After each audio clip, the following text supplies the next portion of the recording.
Okay, well, probably every single person here remembers the events of about a year ago, coming up on 1 year, the Dallas massacre, where 5 people were murdered on account of the color of their skin. Well, what I want to do is I want to show you the response to a question by Dallas Police Chief David Brown when a reporter asked him, in the aftermath of that tragedy, a reporter asked him, how in the world are you holding up to the stress and the pressure that's come as a result of this tragedy? And I want to show you, as you direct your attention to the screen, Dallas Police Chief David Brown's response.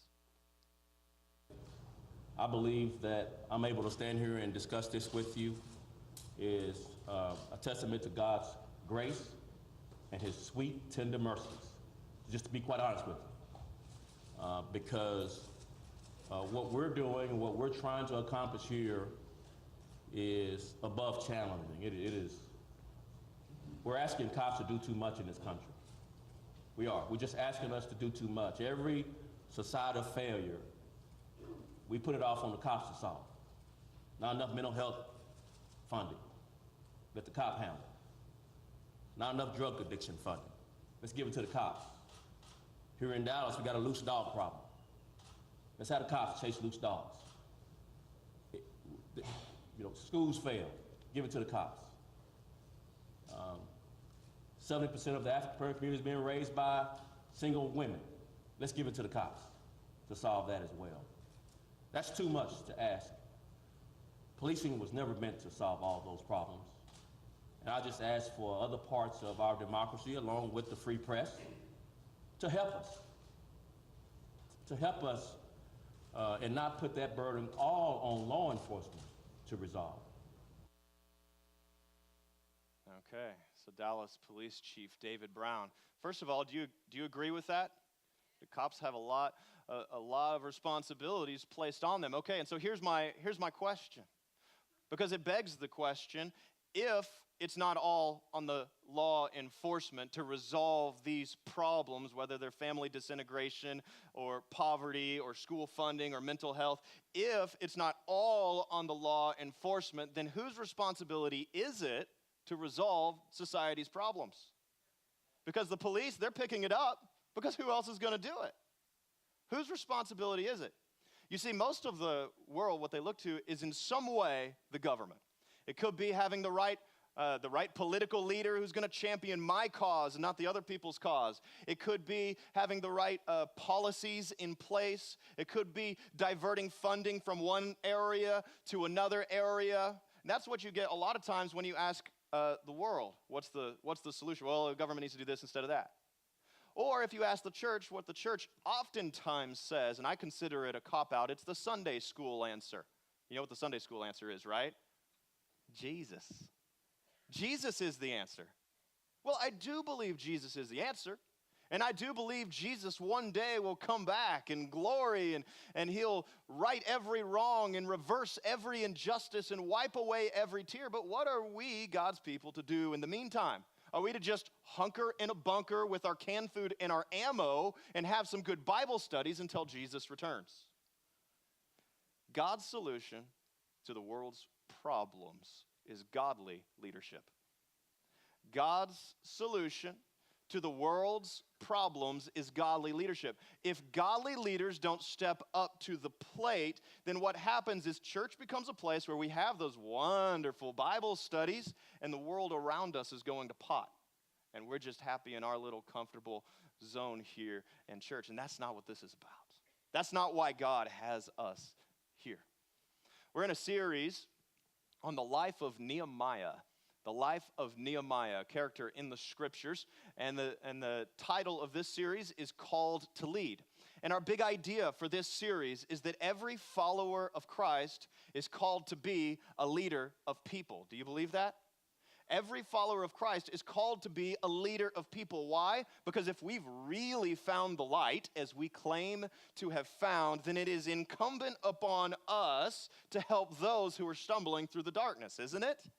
And so whether we're leading an organization and we have all the charisma and the leadership gifts, or whether we're leading one person to take that person by the hand, whether we're leading in our family, whether we're leading in our neighborhood, God's called all of us to be a leader in some capacity. Okay? Nehemiah was an incredible, incredible leader. And so as we walk through the story of Nehemiah, we're unpacking the leadership lessons from his life. And so we're going to be in Nehemiah chapter 2. Nehemiah chapter 2. And as you turn there, and if you don't have a Bible, that's okay. The words will be up on the screen. But as we turn there, just a little kind of synopsis of where we're at in the story and who this guy Nehemiah is. Okay, so Israel, at this point in the story, they've been exiled. Okay, the Babylonians captured them in Israel, and particularly Jerusalem, took them to Babylon, and then one global empire collapses. That's Babylon, taken over by another one, Persia. And so now Israel, they're just kind of being passed around by these global powers. And Nehemiah, under the king of Persia, Artaxerxes, is the cupbearer to the king. The cupbearer to the most powerful man in the world. And the cupbearer, now that was a tremendous privilege in those days. He was making good on his exile. He was living the posh palace life. But then he hears the news. He hears the news that here, all this time later, Jerusalem is still in shambles, and that the wall is collapsed. And it says that Nehemiah's heart breaks. His heart breaks for his hometown, for Jerusalem, for God's city, that they're living in danger and they're living in shame. And so he goes before the king and he asks for release from his posh, privileged position to go and to do something about it, because God has called leaders to be people of action to do something about it.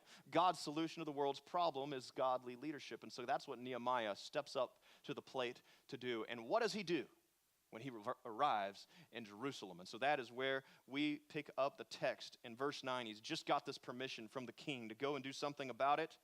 And he's been blessed by the king with all provisions. I mean, letters validating his trip, and timber and finances and an army to protect him. And so God's favor is just on him. Verse 9. He says, "Then I came to the governors of the province beyond the river and gave them the king's letters. Now the king had sent with me officers of the army and horsemen, but when Sanballat the Horonite and Tobiah the Ammonite servant heard this, it displeased them greatly that someone had come to seek the welfare of the people of Israel." Now these guys, these were sort of like lower level governors, overseers, political leaders appointed by the Persians, and they benefited by Israel being in a junk situation. And so now Nehemiah comes with this army and timber and this huge whoa, what are you guys doing? Because I kind of like being in charge here. And then verse 11, we keep reading. "So I went to Jerusalem and was there 3 days. Then I arose in the night, and a few men with me. And I told no one what my God had put in my heart to do for Jerusalem." What does God put in your heart? He puts things on people's hearts. There was no animal with me but the one on which I rode. I went out by night by the valley gate to the dragon spring and to the dung gate, and I inspected," that'll be an important word, "I inspected the walls of Jerusalem that were broken down, and its gates that had been destroyed by fire. Then I went on to the fountain gate and to the king's pool, but there was no room for the animal that was under me to pass. And I went up in the night by the valley and inspected the wall. And I turned back and entered by the valley gate, and so returned. And the officials did not know where I had gone or what I was doing. And I had not yet told the Jews, the priests, the nobles, the officials, and the rest who were to do the work." He wasn't going to tell anybody. He wanted to let the cat out of the bag because he didn't want a good thing to be snuffed out just as it was getting started, okay? And so as we're getting started this morning, I want to provide just a little further clarity and a little further direction for how we're going to tackle this text today. First of all, our main point. Our main point is what we've already said, and that is that God's solution to the world's problems is godly leadership. God's solution to the world's problems is godly leadership, which means you and which means me, okay? And so that's the main point, but there are 3 things that leaders do, 3 ways in which they engage problems, because that's what leaders do. Leaders are problem solvers, okay? And so there are 3 things that we do. The first thing is leaders inspect the severity of the problem. The second thing they do is leaders select people to carry the load with them. And the third thing that leaders do is they expect God to give them success. Now, isn't that cute? I made him rhyme. All right, but when you get 2 out of 3, you just go for number 3. It works. So godly leaders inspect, select, and expect. You'll remember it now, won't you? Inspect, select, and expect. So let's tackle the first one first, because that's the portion of the text that we just read. Godly leaders inspect the severity of the problem.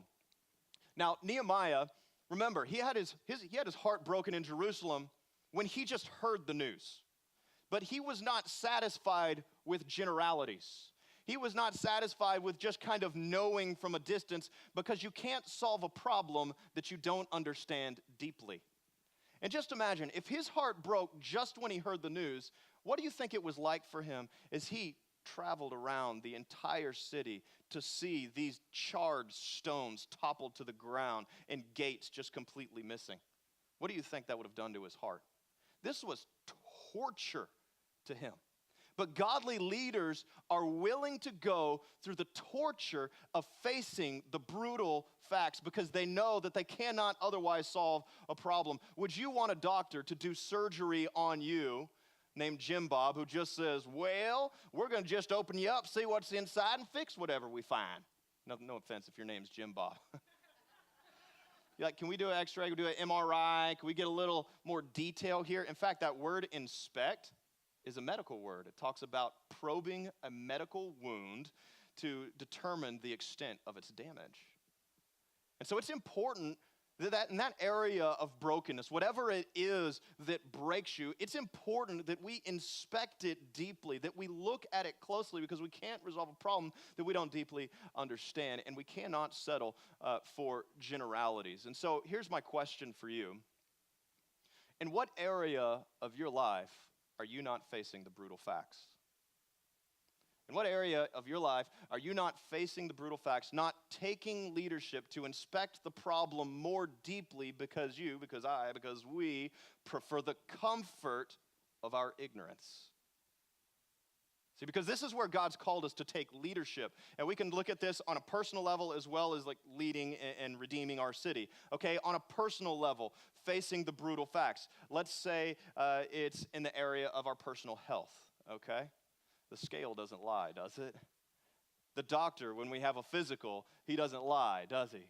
The blood count doesn't lie. But see, we prefer not to face the brutal facts, but rather the comfort of our ignorance. Or let's say it's in our friendship with God. Are we willing to take leadership over our own selves? Are we willing to face the brutal facts by asking ourselves the tough questions in our friendship with God? And so here are a few of those tough questions. Are you enjoying God more year after year in your life? Another one. Are you growing in what the Bible calls the fruits of the Holy Spirit? That is the fruit of a friendship with God. It should look like this. It makes a list of love, joy, peace, patience, kindness, if you know them, say them with me, goodness, faithfulness, gentleness, and self-control. So these are the things that it should look like. We should be growing in these things if we're growing in a friendship with God. Would the people in your lives say, oh yes, definitely, that person's growing in patience and kindness and goodness and faithfulness and self-control? Or are we kind of in a rut? Are we growing in the spiritual disciplines of prayer, of worship, of fasting, of scripture reading? Are we growing in our spiritual gifts? That is, in discovering the purpose for which God made us. We should know more and more and more about our own selves and our purpose each year. Are we growing in these things in our friendship with God? Or we could look at marriage. Are we willing to face the brutal facts in our marriage? Are we willing to ask for honest feedback from our spouse? Are you happy in our marriage? Do you feel that I'm doing what I can to make you happy in our marriage? How do you feel we're doing in our emotional intimacy? How are we doing in all kinds of intimacy? You see, a lot of times we don't want to face the brutal facts, and in marriage, couples will go decades without discussing these kinds of things. But when we're taking leadership in our personal life, we tackle each one. We face the brutal facts because the problems that we don't face end up biting us in the butt. So face the brutal facts. That's what Nehemiah is doing here. But now let's take it a little step further.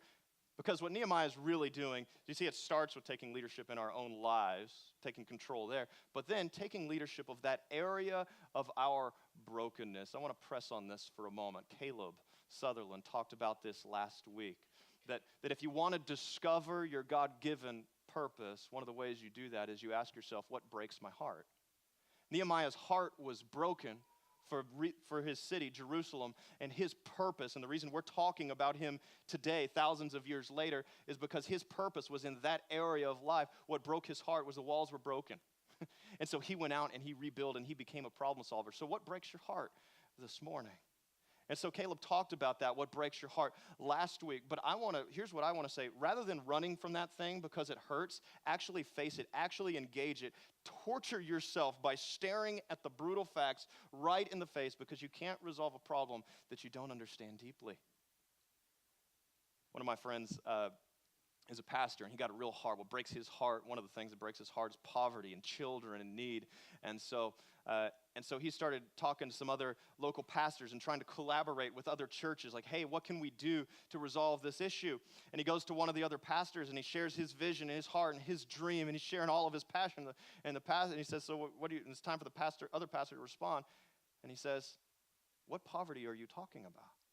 We live in a good area. Both of our churches are in good areas. And so my friend, the pastor who brought it up, said, did you know that the school across the street from you is Title I? And that 90% of the people the government deems economically disadvantaged? And I wonder how many of our churches are like that. Do we deeply understand the problems in the community around this church and the community around where you live? You see, godly leaders understand these things. They've faced the brutal facts. They've done the inspection. Godly leaders inspect the severity of the problem. What would it look like for you in the area of your heartbreak, in the area where you feel like there's rubble in your life, whether personally or in the city or both? What would it look like for you to face the brutal facts, to ask for feedback, to do some research, to inspect the severity of the problem? Okay, so that's number one. God's solution to the world's problems is godly leaders who inspect the severity of the problem. Okay, number two, let's keep reading verse 17 to 18. Verse 17 to 18. It says, then I said to them, you see the trouble we're in now, how Jerusalem lies in ruins with its gates burned. Come, let us build the wall of Jerusalem, that we may no longer suffer derision. And I told them of the hand of my God that had been upon me for good, and also of the words that the king had spoken to me. And they said, let us rise up and build. So they strengthened their hands for the good work, okay? So not only do godly leaders inspect the severity of the problem in terms of engaging the problem, that's the first step, but the second thing they do is they select other people to help them carry the load. They select other people to help them carry the load. And in this really applies to every single area of life, okay?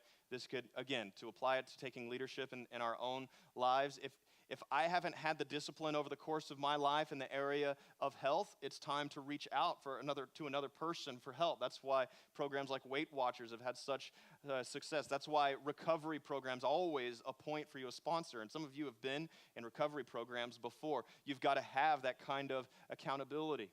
Maybe it's in the area of your marriage. I know in my marriage, my wife and I, we prioritize time for friends. She gets her gal time. I get my guy time. And both of us, we can do it almost any time. We'll make time because I know my marriage is stronger when Alicia has good friends. And I know that my marriage is stronger when I have good friends who can support me, who can pray for me, who know the deeper struggles, who I can share all my secrets with, and they with me, and we can build each other up and encourage one another. We have to invite people in. And so we can do this all down the line in our friendship with God and in our city. Big burdens require many hands. And so when we see the significance of this burden, when we've inspected and we said, wow, this is huge, it's time to ask for help. And I know for me, sometimes it's hard for me to ask for help because I like communicating to other people that I'm awesome and have it all together. How about you guys? But here's one thing that I've learned. Proud people don't ask for help, but humble people do. And that's why godly leaders, that's why they select people to help them carry it alone, because they know they can't do it alone. Okay, another story, another pastor friend of mine. I was at a lunch with him this week, and it was another group of pastors. There were, I don't know, 2 tables of us, or maybe a dozen or so pastors there at the table. And we were talking about how we can collaborate to fix some of the problems in this city, how we can collaborate to make a difference and leave an impact on our community, and not just be the inwardly focused church, but outwardly focused and reaching out and all of these things. And so we're collaborating and sharing a little bit of our heart. And the one who brought us all together, he kind of let everybody speak, and then he shared with us his dream. And he just kind of like let it be silent for a moment. I don't know if he was trying to make the moment intense, but that was what happened. And he said, "Here's my dream." And he said it just like that. He said, "Here's my dream." And his eyes began to well up with tears of sincerity. He said, "My dream is that he said, before I finish my race, that there are no child protective services calls for anyone in the surrounding area around my church." And that was his dream. He shared it. He obviously meant it. And then he went on and he told the story for why that was a dream of his. A number of years ago, he had just learned by kind of researching and understanding the city, he had just learned that the area just north of his church, which, by the way, is our area, the area just north of his church had the 5th highest ranked number of CPS calls, Child Protective Service, CPS calls for abused and neglected children, right here, where we are, in this area. And it broke, just like it broke Nehemiah's heart, it broke his heart. And so he went and he researched the problem even more, and then he started reaching out to people. He inspected, then he selected.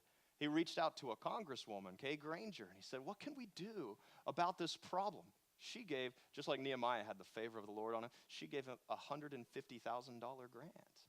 And they went, and that grant was used to hire an outside organization to inspect the problem even more, to find out why is this area spiked so high in child abuse and neglect. And they found 3 reasons for why that was the case. The 3 reasons were a lack of community, a lack of resources, and a lack of coping skills. And then this is the part that's crazy. Because this is a secular organization. They said, as we look at potential solutions, the greatest possibility for this problem being resolved is if the churches collaborate together to fix this problem. That the secular organization said the church is best equipped to provide the community, to provide the coping skills and the resources to help these people. And so this just lit a fire in his belly, and he went back and he said to his church, "We've got to do something about this." And so over the course of the next 3 years, they started setting up what they called block parties with a purpose. And they set up these block parties, and they began to build relationships with the community. And at the end of 3 years, they did another study, and here's what they found. In all the surrounding areas outside of this one, CPS calls went up. But in this one area where they had focused on building bridges of relationships, not only did calls go down, but they went down by 50%. Yeah, you can give them a hand. You see, we can't just wait around for the next government program or the next political leader to come and do the right thing, because God's looking to us. God's solution to the world's problems is godly leaders like you, like me, like all of us, because he's called all of us to be a leader in some capacity, and that's what his church did. Okay. So godly leaders inspect the severity of the problem. They select people to help them carry the load, and that's what he did, is he mobilized his church, and he got a congresswoman, he got all these people helping out. Well, before I move to point 3, I do want to do this. I want to make an appeal to you. I want to make an appeal. And this appeal is based on, now by the way, that friend, I love the anonymous friend that I get to use in sermons all the time. And you're like, who is this person? It's usually a different person every time. But don't worry, if it's negative, it's not you. But this 2 stories I told her about the same friend. His name's Jay Bruner. So much respect to this guy's pastor at a church down the road called Centerpoint Church. Great guy. Great man of God. And so what God has done in Jay Bruner's heart is they've seen the success here is they want to expand it. And they have been expanding it in an event that they call Refresh, a block party with a purpose. And now it's no longer for that one area. It's actually for Birdville ISD. And you can go up and look at it later, refreshbisd.com. And so they've been doing this actually for a couple of years now. And they've had tremendous favor. He's talked to the superintendent. Again, he's brought other people in to help carry the load. He reached out to the superintendent, and listen to this. They gave him the stadium at Birdville for free to host block parties because they said, yes, our kids are poor and we need help. And so churches have begun. Last year, I think it was 14 churches and just shy of 2,000 kids that they were able to serve. But Jay's vision for it is not just we're gonna help with a little back to school stuff. They help with that. But the key is to build the relationships so that people are connected to the community that can help them and offer them hope and purpose and vision for their lives. And so that's what they've been doing. Last year, Wellspring, you probably didn't know about it because we did a little bit of a trial run with just a small few of us. But here's my appeal.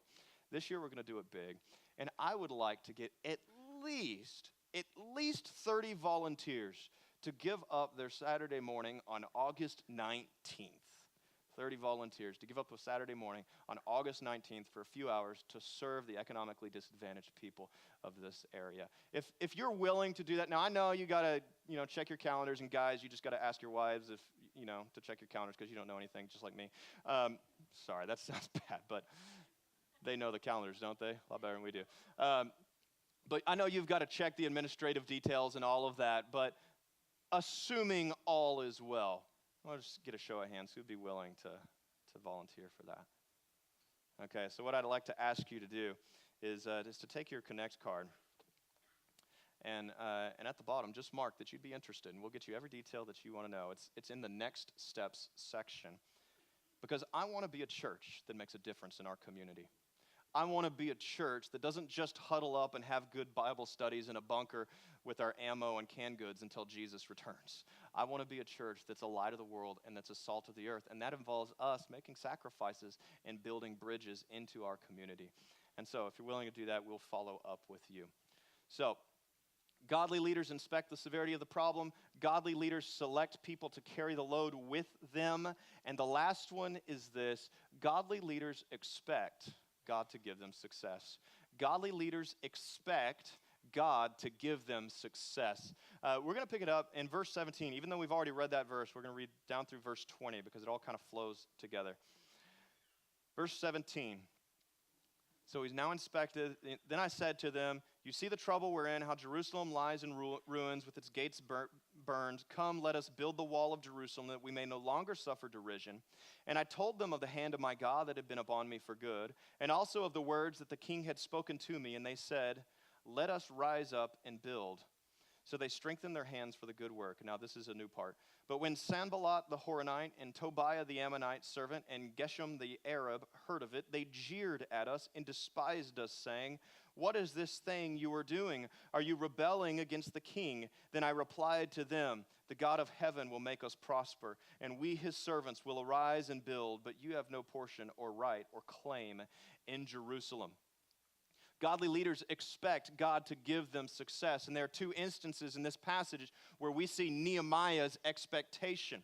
The first is with his friends, and then the second is with his enemies. With his friends, he says, guys, the hand of God is on me. We've got this. And with his enemies, he says, God's going to make us prosper despite your criticism and unwillingness to contribute. But in both cases, he has an expectation. And here's why this is important. The reason this is important is that a lot of times we get stuck in the inspection stage. We get stuck in facing the brutal facts. Like I'm willing to say that there are some people here, when I was saying inspect the brutal facts with your marriage or with your health or with your friendship with God, some people here are probably saying, I've done that. And I am totally discouraged and hopeless because I've done that. Like, you don't have to tell me to do that. I do it every day, and I'm completely discouraged and hopeless because of it. You see, what happens is a lot of times we inspect, we face the brutal facts, but then we succumb to them.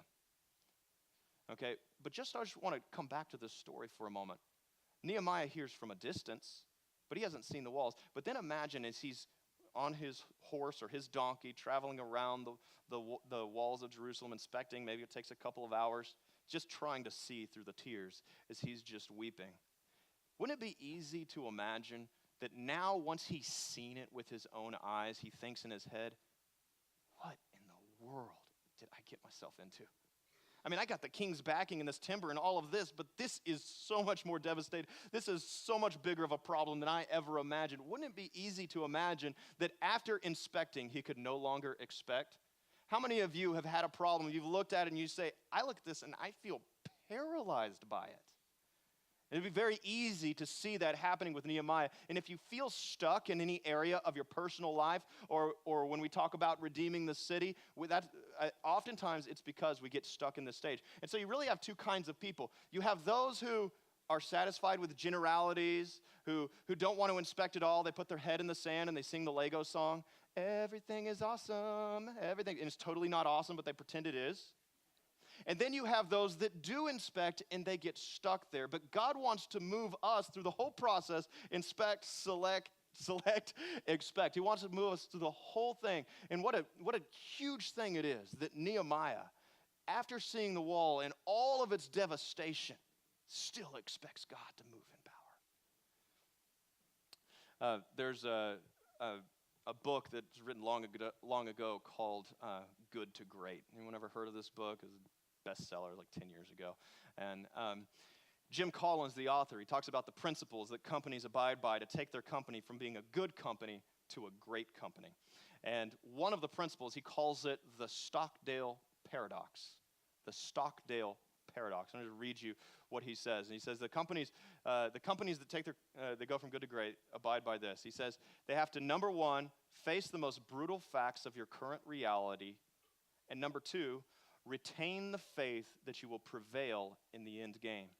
Face the most brutal facts of your current reality and retain the faith that you'll prevail in the end game. So it's inspect and expect. It's face the brutal facts, but continue to believe and to have hope. And it's the reason it's called the Stockdale Paradox. There's an admiral. His name is James Stockdale. I'll show a picture of him here in just a minute. James Stockdale, he fought. Anyone ever heard of this guy? Admiral, fought in Vietnam, was a POW from 1965 to 1973 for 8 years. And he was in what they called the Hanoi Hilton, which was very far from being a Hilton. I actually went there and I saw it. It was designed to be your 24/7 nightmare. It was horrible. And many American prisoners died while they were there. And later, but he did get out. And people asked him, how in the world did you make it out? And here's what he said. I want to read you this quote. He said, I never lost faith in the end of the story. I never doubted not only that I would get out, but also that I would prevail in the end and turn the experience into the defining event of my life, which in retrospect, I would not trade. And then the interviewer asked him a follow-up question. And the follow-up question was, what about those who didn't make it? What did you see in them? He said, oh, that's easy. It was the optimists. The optimists. What are you talking about, the optimists? He said, those who said they wouldn't look at the brutal facts. They wouldn't look at the reality of the situation. They had a superficial optimism where they said, I'll be out by Easter, and then Easter would come and go. And then I'll be out by Christmas, and Christmas would come and go. And then Easter, and then Christmas. And they'd say it again and again. And he says, until they died of a broken heart. And so we have to be willing to inspect, to face the brutal facts while maintaining that optimism, that expectation. You say, well, how in the world do I do that? And if you're here and you're one of those who has succumbed, you feel like you are hopeless in one area of your life, here's what I would say for all of us. If we want to look forward in faith, we have to learn to look back in faith. If we want to look forward in faith, we have to learn to look back in faith. Do you remember what we read in verses 17 and 18 when Nehemiah is saying to his men, let's build?